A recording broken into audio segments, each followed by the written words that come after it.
Let's talk about homing and probing our machines. So we're going to demonstrate on our metal CNC, but the same exact procedure and rules apply in the wood shop. We just happen to have something clamped up in here, so this will be for a good demo.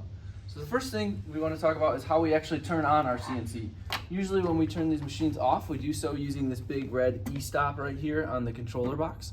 So to turn the machine on, all you got to do is give this a little clockwise twist, and you'll hear a high-pitched sound. You'll see the blue lights on the motors turn on.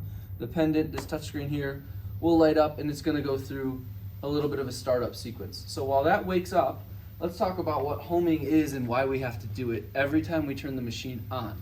So this machine, when it was off, may have been moved by hand or an accident, something like that. So when it wakes up, it has no idea where it is in 3D space in terms of where the tip of this bit is relative to the Z-axis, X-axis, and the Y-axis. And so we've got to reorient the machine so that it knows 0, 0 is right here. That's going to make it far less likely to crash into itself, and it's also going to allow us to say, hey, I want my part to be aligned at 0, 0 in the XY plane so that my coordinates line up on the part where they did in my design. So we've got to teach the machine where it is in 3D space. With homing, on the X-axis we have this little sensor right here, and then there's a magnet there. So the machine's going to drive forward until they sense each other. So the sensor senses the magnet, then it's going to back off and very slowly repeat that. And that's going to teach it where the end of this rail is, so it knows where X0 is. Then it's going to drive this way and do the same thing on the Y. So there's a sensor on each of these Y rails, and there's a little magnet on each side of the gantry where it's going to line up. So it's going to drive forward until the sensor picks up the magnet, then back off, and then slowly repeat. And that way the machine will know where Y0 is in this direction. With that point, we'll know where our XY00 is, and then we'll talk about the Z probe and how we figure out where the top surface of our material is relative to the bottom of our cutting bit. So if we come over here, when we turn our machine on, there's a tempting thing that says 0 XYZ, and when you 0, you're actually just telling the machine, hey, where you are right now, that's 0. We don't want to do that. This is not our 0, 0 coordinate. I have no idea where this is in terms of any precise measurement. And so we want to stay away from the 0 button. We want to use the home button. It's red when you first turn the machine on because that process hasn't been run yet. So I'm going to tap home, and then we're going to tap to home only the X and Y axes. On these machines, currently there's a button for home Z, but there's no hardware for homing Z. So we don't want to do that. All it will do is crash the machine in the Z axis. So we're going to make sure we click home X and Y axes and then hit yes. And you'll see it's going to first do the X axis. So it's going to start moving. When it gets within about 1 inch of that sensor, it should pick up the magnet and it'll back off and repeat its measurement to figure out where X0 is.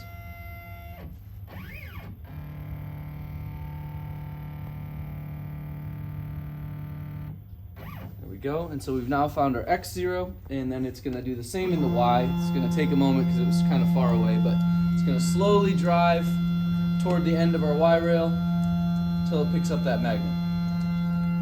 I'll try to get around there.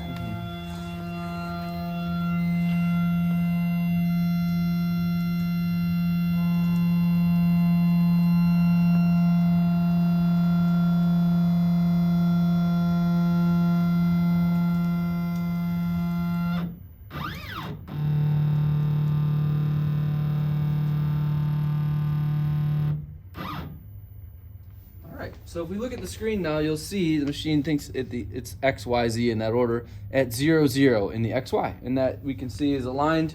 The tip of our bit is right over the corner of our part when it's held against our fence.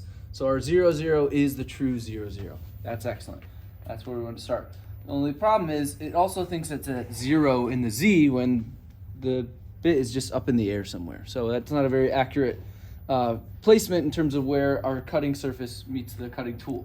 So I'm going to move our machine out of the way for just a moment and talk about how we actually figure out Z probing. So homing is something we do just once when we turn the machine on. It'll remember that 0, 0 as long as it's powered on. As soon as we turn it off, we've got to remember to rehome. Z probing, on the other hand, is something we've got to repeat pretty much right before every job. And that's because it's going to actually reach down and find with the tip of this cutting bit where the top of our cutting surface is. And if we flip our material to a different side or we put a material of a different thickness, or we change our bit, any of those things can change the distance from here to here. And so we want to reprobe in the Z to figure out what that exact distance is, so we get accurate cuts that actually start at the top of our surface. So this works in kind of a neat way. We use what's called a Z touch plate, and this is not super unique to this machine. A lot of CNCs do this. It's got two parts. There's a little magnetic piece, and then there's the actual touch plate. That's a piece of metal that's ground to a precise thickness. In this case, it's 3/8 of an inch thick, and the machine knows that it's 3/8 of an inch thick. So all we got to do is drive our tool somewhere over top of our top surface here. This is a pretty reasonably flat bar of metal. And then we're gonna click this little magnet somewhere up onto the silver part of our spindle there. It doesn't really matter exactly where it is, just that it's there. What we've got here is a broken circuit with air in between. And so as soon as there's metal connecting these two, which remember this whole spindle, including our bit, are all conductive metal, it'll have completed that circuit, and the machine can record where it was in space when it happened. So to initiate this, we're gonna make sure we've got our magnet up top, our plate below, and on the screen we're gonna press touch plate. Then we're gonna hit 0Z, and it's actually gonna wait to make sure you've set things up correctly for you to very gently just touch the plate to the end of the bit like that. And then you set it down, make sure there's no chips underneath it, right below the bit. At that point on the screen, this proceed button will be green, so we can press it, and we're gonna keep our hands out of the way while the machine reaches down, and it's just barely gonna touch that plate with the tip of our bit.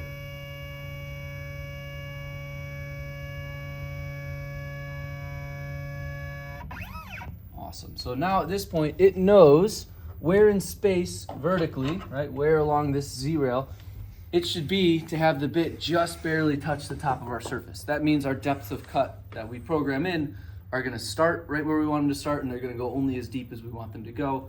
But remember with Z probing, anytime you change the bit, even if you take the same bit out and put it back in, it might be sticking out a different amount. Or anytime you move this top surface, you need to re-Z probe. So it's pretty much right before every job.